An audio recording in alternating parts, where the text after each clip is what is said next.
दोस्तों, अगर आपने गुल्ली गुल्ली और जादूगर मिस्टर मीट के बाकी पार्ट्स अभी तक नहीं देखे हैं तो पहले आप उसे देख लें, वरना ये स्टोरी आपको समझ में नहीं आएगी। पिछली वीडियो में हमने देखा था कि मिस्टर मीट शॉन को आजाद करते हुए कहता है, मुझे इस जादुई डंडे के सारे राज बताओ। शॉन कहता है, ये मेरा डंडा नहीं है, ये बाबा लंगोटी लाल का जादुई डंडा है। इसके सारे राज बाबा जानते हैं। बाबा के पास एक जादुई किताब है, उसमें इस डंडे के सारे जादुई राज लिखे हुए हैं। तुम मुझे जाने दो, मैं वो किताब तुम्हें ला कर दे सकता हूँ। और फिर मिस्टर मीट ने कहा, ठीक है जाओ, लेकिन तुम अकेले नहीं जा सकते, तुम्हारे साथ इविल नन भी जाएगी। और फिर दोनों बाबा की जादुई किताब चुराने निकल जाते हैं। और अब आगे की स्टोरी देखते हैं।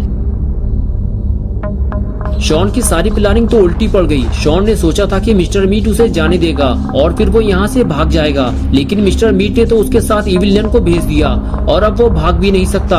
और अब उसे मजबूरी में बाबा की जादुई किताब चुरानी होगी, जिसे वो चुराना नहीं चाहता। जादुई किताब मिलते ही मिस्टर मीट बहुत ज्यादा ताकतवर बन जाएगा और इन सब का जिम्मेदार होगा अपना पॉटी बॉय शॉन। शॉन के जाते ही गुल्ली और बुल्ली बेहद परेशान हो जाते हैं। बुल्ली कहता है, शॉन की बेवकूफी की वजह से आज बाबा का जादुई डंडा मिस्टर मीट के हाथ लग गया है और अब वो जादुई किताब भी इन शैतानों को देने जा रहा है। बुल्ली कहता है, हमें इसे रोकना होगा बुल्ली, वरना हम सोच भी नहीं सकते कि ये लोग जादुई ताकत हासिल करने के बाद लोगों को कितना परेशान करेंगे। हम में से कोई जिंदा नहीं बचेगा और हो सकता है बाद में ये बाबा को भी मार दें। हाँ, तुम सही कह रहे हो बुल्ली, लेकिन अब हम बाहर जाएंगे कैसे? मिस्टर मीट हमारे लिए बड़ी मुसीबत है, उसके रहते हुए हम बाहर नहीं निकल सकते।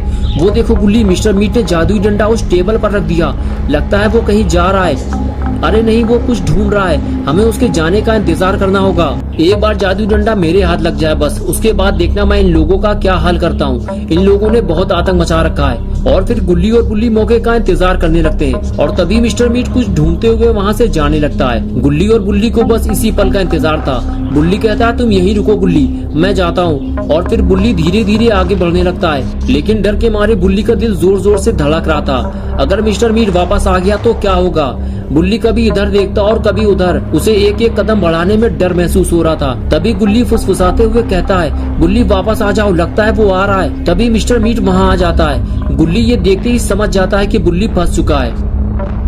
बुल्ली अपनी जान बचाते हुए छुपने की कोशिश करता है, लेकिन मिस्टर मीट जादुई डंडा उठाकर बुल्ली की तरफ आगे बढ़ने लगता है और उसे देखे बिना ही आगे चला जाता है और बुल्ली उसे छुपकर देखता रहता है। मिस्टर मीट आगे बढ़ते हुए किचन की तरफ जाने लगता है। ये देखकर बुल्ली समझ जाता है कि मिस्टर मीट कुछ खाने या बनाने जा रहा है। वो उठकर खड़ा होता है और धीरे धीरे आगे बढ़ते हुए किचन के दूसरे रास्ते से मिस्टर मीट तक पहुंचने की कोशिश करता है। ये सब बुल्ली भी छुपकर देख रहा होता है। वो जानता है कि अब किसी भी तरह से दोनों को मिलकर मिस्टर मीट से जादुई डंडा वापस लेना होगा, वो भी इविलन के आने से पहले, वरना अगर मिस्टर मीट को जादुई किताब मिल गई तो फिर ये जादुई डंडा हमेशा के लिए उसका हो जाएगा। बुल्ली दरवाजे के पीछे से छुपकर मिस्टर मीट पर नजर रखे हुए, बस किसी तरह से वो जादुई डंडा रखकर वहाँ से हट जाए। उसके बाद बुल्ली अपना काम शुरू करेगा, लेकिन मिस्टर मीट डंडा छोड़ने को तैयार ही नहीं है। वो एक हाथ से काम कर रहा है और दूसरे हाथ में डंडा लिए हुए। लगता है बुल्ली को कोई दूसरा प्लान बनाना पड़ेगा, ऐसे तो जादुई डंडा हाथ नहीं आने वाला। बुल्ली ये सब सोच ही रहा था कि ये क्या हुआ। लगता है मिस्टर मीट ने किसी को देख लिया है। वो अचानक किचन से बाहर की तरफ भागता है और वो सीधे उसी रूम में जाने लगता है जहाँ गुल्ली छुपा हुआ था। लगता है मिस्टर मीट ने गुल्ली को देख लिया है। गुल्ली का सारा प्लान बुरी तरह से फेल हो गया है और अब मिस्टर मीट समझ गया है कि ग्रैंडपा ने जो उसे बताया था वो सही था। गुल्ली और बुल्ली दोनों इसी घर में छुपे हुए हैं और फिर वो उन्हें ढूंढने लगता है। गुल्ली को लगता है कि अब वो पकड़ा जाएगा। वो ये सब छुप कर देख रहा होता है और तभी दरवाजा खुलने की आवाज ने मिस्टर मीट का ध्यान अपनी तरफ खींचा और वो वापस चला गया। मिस्टर मीट के जाते ही गुल्ली आगे बढ़ता है और देखने की कोशिश करता है कि कहीं शॉन बाबा की जादुई किताब लेकर तो नहीं आ गया। अगर ऐसा हो गया तो मिस्टर मीट आतंक मचा देगा और इसे कोई रोक नहीं पाएगा। मिस्टर मीट आगे बढ़ते हुए जैसे ही दरवाजे के पास पहुंचा, उसने देखा कि दरवाजे पर कोई नहीं है, लेकिन दरवाजा खुला हुआ है। इसका मतलब है कि कोई यहाँ से भागा है, लेकिन वो बाहर नहीं जा पाएगा क्योंकि बाहर तो ग्रैंडपा बैठे हुए हैं। मिस्टर मीट इसी उम्मीद में था और फिर वो ग्रैंडपा को आवाज देता है, ग्रैंडपा कौन निकला है यहाँ से? तुम्हारे होते हुए कोई बाहर नहीं जाना चाहिए यहाँ से। लेकिन जब ग्रैंडपा का जवाब नहीं आता तो फिर वो आगे जाकर ग्रैंडपा को बुलाता है और फिर वो समझ जाता है कि ग्रैंडपा यहाँ नहीं है। वो अभी तक बेसमेंट से बाहर नहीं आया है। ग्रैंडपा की सिक्योरिटी बिल्कुल बेकार है, जो भी घर से निकला था वो भाग चुका है। मिस्टर मीट वापस मुड़ता है, उसे बेसमेंट में जाना होगा और ग्रैंडपा को बुलाना होगा। अभी तक वो बेसमेंट में क्या कर रहा है? लेकिन तभी मिस्टर मीट कुछ ऐसा देखता है कि जिसकी उसे उम्मीद नहीं थी। उसने बुल्ली को देख लिया है, वो छुपा हुआ है, लेकिन अब मिस्टर मीट उसे जाने नहीं देगा। बुल्ली अब फंस चुका है।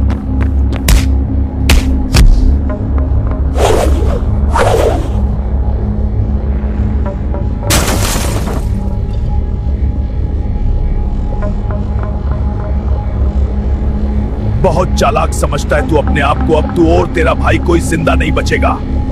मिस्टर मीट ने गुल्ली को मार मार कर बेहोश कर दिया है और फिर मिस्टर मीट गुल्ली को उठाकर घर के अंदर ले जाने लगता है और अब ये भी उसी केज में बंद किया जाएगा जिसमें पहले शॉन को डाला गया था।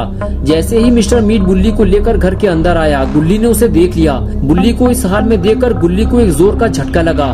पहले शॉन और अब गुल्ली दोनों पकड़े जा चुके हैं और अब सिर्फ गुल्ली बचा है। लेकिन ये आवाज कैसी है? लगता है गुल्ली के ऊपर मुसीबतों का पहाड़ टूटने वाला है। ग्रैंडपा फ्रीजर से बाहर आ चुके हैं और अब वो गुल्ली और गुल्ली को छोड़ेंगे नहीं। ग्रैंडपा को फ्रीजर में बंद करने की कीमत अब दोनों को चुकानी पड़ेगी। गुल्ली तो पहले ही पकड़ा जा चुका है और अब अकेला बचा है गुल्ली। ग्रैंडपा, मिस्टर मीट और इविलन तीनों से कैसे लड़ेगा गुल्ली? गुल्ली को अपने साथ साथ गुल्ली और शॉन को भी बचाना होगा और अकेले गुल्ली के लिए इन 3 शैतानों से लड़ना बेहद मुश्किल काम है। उसे बाबा के पास जाना होगा और सच्चाई बतानी पड़ेगी, वो भी जल्दी, वरना बहुत देर हो जाएगी। गुल्ली बेड के नीचे से बाहर निकलता है और दरवाजा खोलने की कोशिश करता है, लेकिन दरवाजा तो लॉक है। बाहर निकलने के लिए चाबी ढूंढनी होगी। लगता है ग्रैंडपा मिस्टर मीट से कुछ बता रहा है। गुल्ली आगे जाकर दोनों की बातें सुनने लगता है। ग्रैंडपा कहते हैं, बहुत अच्छा किया तुमने मिस्टर मीट जो इसे पकड़ लिया, लेकिन दूसरा वाला कहाँ है? उसे पकड़ना भी बहुत जरूरी है। ये दोनों सिर्फ देखने में सीधे लगते हैं, लेकिन ये हमारे लिए बड़ी मुसीबत बन सकते हैं। इन दोनों ने मिलकर मुझे फ्रीजर में बंद कर दिया था, इसलिए इन्हें पकड़कर बंद मत करो, सीधे इन्हें ठिकाने लगाओ,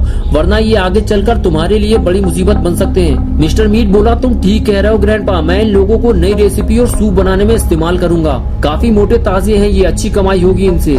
मैं इसे ले जाकर मशीन में डालता हूँ। तुम दूसरे वाले को ढूंढो जल्दी, कहीं भाग ना जाए वरना नुकसान हो जाएगा। ये कहकर मिस्टर मीट वहाँ से चला गया और ग्रैंडपा गुल्ली को ढूंढने निकल पड़े। मिस्टर मीट की बात सुनकर गुल्ली और परेशान हो गया है कि अब क्या किया जाए। टाइम बहुत कम है, अपने आप को बचाएं या फिर गुल्ली को, वरना मिस्टर मीट गुल्ली का सूप बनाकर बेचना शुरू कर देगा। इधर इविलन शॉन को लेकर बाबा के घर के पास पहुंच चुकी है। थोड़ा और आगे जाने के बाद शॉन ने इविलन से कहा, वो रही बाबा की कुटिया, हमें वहां तक नहीं जाना है, बस यहीं किनारे पे स्कूटर रोक दो, वरना बाबा को हमारे बारे में पता चल जाएगा। इविलन शॉन की बात मानते हुए रोड के किनारे स्कूटर रोक देती है और कहती है, जाओ शॉन, जल्दी वो जादुई किताब लेकर आओ, और अगर तुमने जरा सी भी चालाकी दिखाई तो फिर कभी तुम अपने घर वापस नहीं जा पाओगे। लेकिन बाबा हवा में क्यों लटका हुआ है? शॉन ने कहा, लगता है बाबा कोई साधना कर रहे हैं। जब वो ऐसा करते हैं तो उनकी आंखें बंद रहती हैं और वो हवा में उड़ने लगते हैं, और इस वक्त उन्हें जगाना ठीक नहीं होता, वरना मुसीबत खड़ी हो सकती है। मैं जाकर चुपके से किताब लाने की कोशिश करता हूँ, लेकिन जल्दी मत मचाना वरना कुछ हाथ नहीं लगेगा। लेकिन तभी इविलन शॉन को रोक देती है और कहती है, नहीं, मुझे तुम पे भरोसा नहीं है, तुम जाकर बाबा को जगा भी सकते हो, इसलिए तुम यहीं रुको, मैं लेकर आती हूँ। और फिर इविलन धीरे धीरे आगे बढ़ते हुए बाबा के पास जाने लगती है और इधर शॉन खड़ा होकर ये सब देखता रहता है। तो दोस्तों, क्या होगा अब गुल्ली बुल्ली और शॉन का? क्या गुल्ली बुल्ली और शॉन इन शैतानों से अपने आप को बचा पाएंगे, या फिर जादुई किताब मिल जाने के बाद तीनों मार दिए जाएंगे? ये हम देखेंगे पार्ट 5 में। दोस्तों, अगर आप पार्ट 5 देखना चाहते हैं तो वीडियो को लाइक करें, चैनल को सब्सक्राइब करना और बेल आइकन प्रेस करके ऑल नोटिफिकेशन ऑन करना ना भूलें।